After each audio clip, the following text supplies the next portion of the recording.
Folks, thank you so much for taking the time today to join Abnormal AI as we walk through a little bit of information around email security and really this big rise of AI using good AI to block bad AI here in public sector, specifically in education.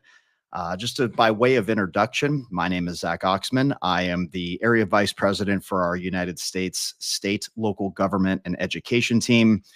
Essentially, what that means is I get a wonderful opportunity to meet and speak with many of you across the US and talk about some of these topics like email security, cybersecurity, artificial intelligence, generative AI, et cetera. If you have questions as we're going through this, please enter them in the chat. We'll try to attack those towards the end. Just to set a little agenda for what we're going to go through today. Why does email security still matter for K-12 in 2025? It sounds like a silly topic, but the reality is I've been at Abnormal going on 3 years now. And when I joined, I was surprised that email security was as large of an issue as it is. It just keeps growing every day in its level of importance. So we'll talk a little bit about that. Do a quick stop in on compliance, as we know that's important to every single one of our customers in education. So we'll talk a bit there. And then really, I think the foundation and the nature of this talk, how are we going to more intelligently and more actively secure email for K-12 schools that we see here across the US? And then as well, we'll get into some questions. So please enter those in the chat as we're going through. To start, email security here sitting in 2025. I was surprised personally when I came to Abnormal that email security was as big of an issue as it was or it is. And what I realized more and more is that email is the big wide open front door that any hacker, any person that can go buy a $20 script kit off the internet, this is the first place that they're looking to go. Phishing, both, credential phishing, social engineering, it continues to be literally the most common and damaging threat in K-12. I don't need to tell you all about this. It takes one quick search in Google or ChatGPT to show you that schools every day more and more are facing pressures to keep up with this advent and move to generative AI. We hear challenges. I hear them every day from customers. There's a gap between the time and the availability to stop these attacks, both from a budget and a technology perspective, with the rise and the adoption and the continued use of generative AI by bad actors. And so in this disconnect, we need to help figure out how we can secure these environments in a much more efficient and effective way. Something that we've seen, 98% of K-12 IT teams have experienced phishing attacks over the past year. It's a significant amount. Almost 100% of the calls that I'm on literally we're talking with our users about phishing being that main method of attack. We've seen a drop off in malware and in those types of attacks, and a massive increase in attacks that are coming through social engineering and credential phishing. Reason for that is bad actors are taking time and are doing research. They're almost acting like a business. And so what we see is these bad actors using ChatGPT to scrape social media, to scrape the internet, to look at strategic plans, to look at number of different things throughout the internet, to pull this information and pull these details to then go create very highly customized attacks that, quite frankly, are nearly impossible to stop with legacy technologies that are looking for indicators of compromise.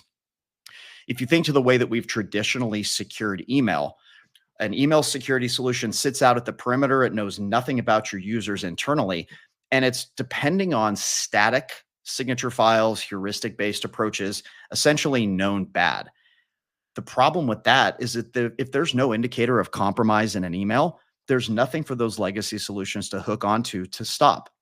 And so this is why we're seeing this massive increase in these email attacks that have been very successful and that have hit your populations, and I'm sure that you've seen every single day. So digging into this a little bit further, get this forward, the rapid increase and really over the last 2.5, 3 years, we've seen this go through the roof. Almost 2,000 schools across the United States. And this is just in the US. When I talk to my peers, both in EMEA and APAC, they're seeing the same thing. So this is a global problem. Nearly 2,000 schools across the United States were impacted by ransomware just in 2023 alone. And of that, 55% of K-12 data breaches resulted from security issues at districts, and specifically coming through district vendors, Power School, all these other hacks that you're aware of. The number that's staggering to me, especially given this compromised budget climate, $350 million of losses were prevented by Abnormal's identification of compromised vendors in 2023. If we really think of the downstream impacts of these dollars, we can look at this from the technology perspective and say, yes, we may have stopped 10,000 advanced attacks, or we may have prevented this amount of credential phishing. But if we think to how that trickles down to students and services delivered, that's the big impact that we focus on here, is what students are impacted, what learning loss might occur, because you can't serve these populations that are already in desperate need of the things that you're offering. This was a quote from one of our customers. K-12 is generally a high value soft target because of the student data and lack of resources to stop the attack. We really do feel for the work that you have. I was talking with a customer the other day in one of our more remote districts. He was making a joke that he's the same person that cuts the lawn that manages their security stack. And so we know that you don't have thousands of people handling your cybersecurity every day. How can we use then agentic AI, and how can we use automation to help stop these bad actors from compromising accounts, from putting students, faculty, staff, board members at risk? That's really what we're here to discuss today. When we think about some, I think, statistics that might hit home to you, 36% of teams in your world are spending over 6 hours a week handling incidents. Now, when we think of an incident, that could be a successful attack, that could be a credential that was phished, that could also be time spent by users submitting phishing messages, because we are training them. We're trying to teach them how to stop this out at the edge. If your teams are spending hours and hours sifting through user submitted phishing messages and then trying to ascertain and understand, are these actually good messages, or these malicious, there's a ton of time that's being spent every day just handling the manual workloads that come with monitoring and managing email security. So the question begs, how can we put this time back into your team's hands, and how can we add value there? 50% of teams are spending, and I think 1 hour a week is probably very light. It's more like 5 to 10 hours. But if we were able to put this time back in your users' hands and your team's hands, what other things could be accomplished? What balls could you move forward? What other projects are being either deprioritized or not addressed because you're spending so much time responding to security incidences? Virginia Beach City Public Schools, who is a customer of ours, as we talked about in the slide before, edified the fact that ChatGPT and generative AI, whether it's ChatGPT, Grok, Gemini, pick your tool, that has really shortened that attack lifecycle. So when I joined Abnormal going on 3 years ago, what we saw were emails that were coming in that were somewhat easier to identify that they were malicious. Malicious links, bad grammar, spelling issues, those have largely been moved to the wayside. And the attacks that we're seeing today, they look like incredibly legitimate messages. They're very customized. They talk about strategic plans. They highlight information from board minutes, from meetings that your board is having, because bad actors are using all of this publicly available data to attack you. I would argue, personally, from what I've seen across our company, that the public sector, both a combination of state and local government, as well as primary and higher education, are at greater risk than anybody else because of the availability of that data. And so these legacy solutions that know nothing about your users, that know nothing about the attacks that you're facing, are really in a bad spot. And we've seen this bear out through the data. We have seen here at Abnormal a 237% increase in successful attacks that are getting past legacy solutions over the past 2 years. They're really just not functioning anymore.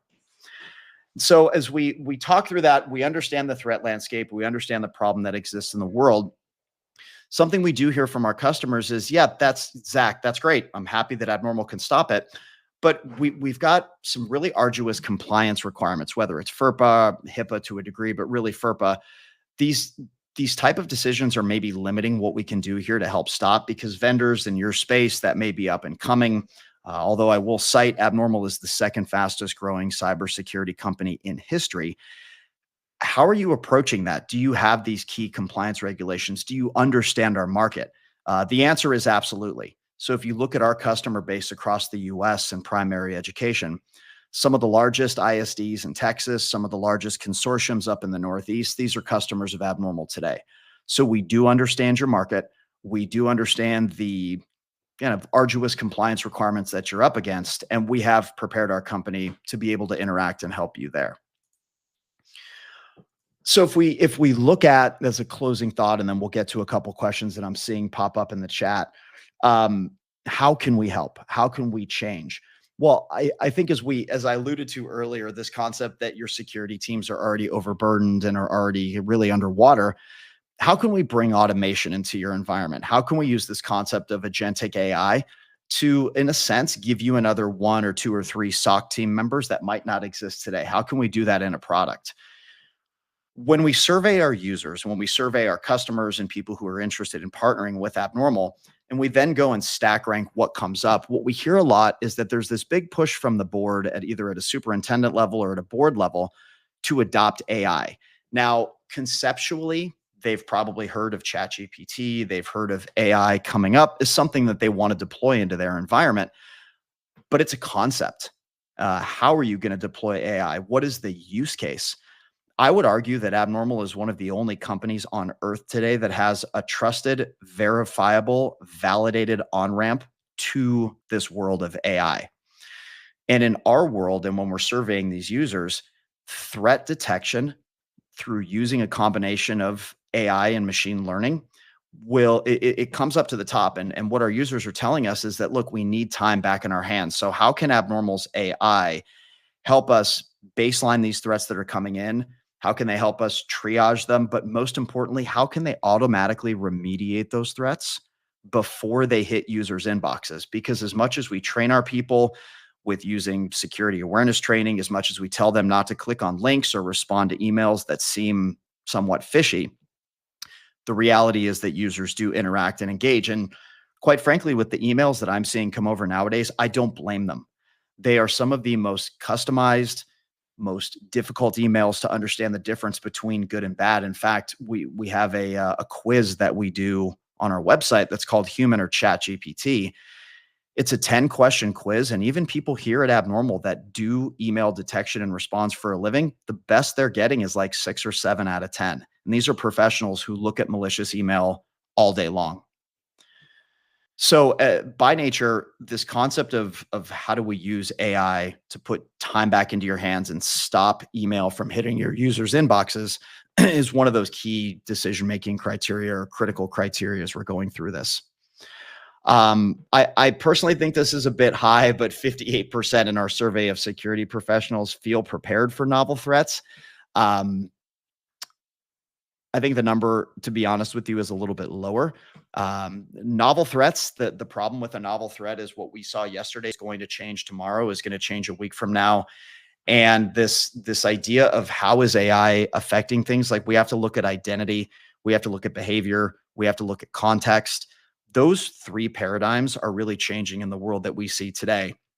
And talking about meeting a moment, that's where Abnormal is focused. And email is our broad data set that helps us understand the behavior, the content, and the context of every single user application that exists in your environment today.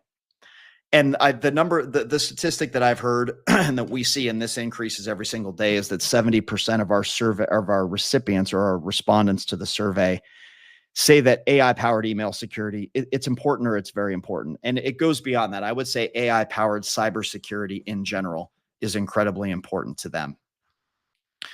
So as a couple closing slides, and then I've got 2 questions in the chat that I'll get to. Just a little bit about who Abnormal is. By nature, since you're on this talk, I know you've probably done some research, but just to give you, for those maybe that haven't, that this is your first exposure with Abnormal, we are an AI native, API-based cybersecurity company. The reason why I mentioned that API is it's incredibly important for us that the API is at the core of what we do. And so we use either Microsoft's Graph API or Google's API to help us ingest tens of thousands of different signals to understand the behavior of every single user, application, and tenant in your environment. The benefit to you as a user is that helps stop attacks before they hit users' inboxes. And the beauty of this API is its simplicity. It's 3 clicks to deployment, it's less than 30 seconds. And what we find is that in an average of 18 days, we are production ready to go into a user's environment. And so we're trying to stop these malicious emails before they get into users' inboxes. And what it says on the slide, trusted by 22% of the Fortune 500, we're actually up to about 25% now. But I think what's more relevant to those on the call is that we're protecting over 3 million inboxes today in education across the world. And that number grows literally every single day. So what we're seeing in state and local government is that a new user becomes an abnormal customer every other day. I'll highlight that Gartner does have us furthest to the right for completeness of vision. And where abnormal is focused is really on the future, this future world of AI. And how can we use all of this really meaty, juicy data that we're collecting through our behavioral API to understand users and to give value to what you're seeing here in email security. So before we close, I'm going to hit a couple of these questions. So how do you think generative AI will impact the workforce, and what action should enterprises consider to get their workforces prepared? Yeah, I think it's an excellent question, and thank you for that. Generative AI is really changing everything. I think most people are used to engaging with generative AI through ChatGPT, but the reality is you've got to ask yourself, how is this going to impact identity? How is this going to impact just many things that we see in the cyber stack? Getting workforces prepared for generative AI, I think it's a combination of putting tools in their hands that are going to make their jobs easier every single day. If you look at Abnormal as a company, as a proxy to answer this question, the almost the majority of the code that we're developing today when we go to release a new product or improve on what we have is this code is generated by AI. And so we have a mission here at Abnormal to be the most AI forward company as it relates to helping us do our day-to-day jobs better. With your environments of very heavily burdened staff that's already doing like 10 or 15 different jobs, if you're able to take some of those lower value tasks and have AI do that work alongside of you, for example, email security, as we're talking about today, if you don't have to pull up a user submitted phishing message, spend 6 hours or a day researching to see if this is legitimate or not, and then send a response back to your user, if you can have an AI agent working alongside of you to do that loop, to do that full end-to-end feedback loop, that's how you're going to help prepare your workforce for working more with AI. So that would be the answer to my question there, or to your question there. Thank you. And then one other thing, and I think we covered this a bit, but I'll maybe edify this before we close. One thing we hear about is the need for good AI to stop bad AI. What does that mean to you, and how is your organization thinking about AI? I mean, to us, as I mentioned earlier, and thank you for the question, it comes back to the concept of behavior, content, and context. So human behavior is that one thing that is very difficult for machines to spoof. Humans by nature are a bit unpredictable, but the challenge is from a security perspective, if you're looking for known bad, if you're looking for indicators of compromise, the attacks that you are facing today, that your users are facing today, have nothing to do with known bad. They're socially engineered. They're very customized. There's no indicators of compromise. These emails are passing traditional sender authentication. And it's incredibly easy for bad actors to spin up a Gmail account and send a message in, to abuse a legitimate service like SharePoint and DocuSign and fool your users that way. And so to me, good AI really starts at the human. It starts at understanding how that individual behaves, how they work in their environment, what a normal day is for them, how they communicate, who they communicate with. Instead of looking at the outside, like a legacy tool is going to start from the outside and work their way in, but they're going to stop at like before the user is even a thought. Our belief is that good AI starts with understanding the human, allowing your people to work day to day like they normally would, but to protect them because we understand them. So for me, good AI really starts with the person, with understanding what normal is for them. And then when things start deviating from normal, stop those bad attacks before they ever hit your environment. So we covered the questions. I don't see anything else in the chat. Thank you so much for the time today. Obviously, we're here to answer any questions that you might have. If there's anything that you need, please feel free to reach out to us. And thank you so much for the time today. Hope everybody has a wonderful day.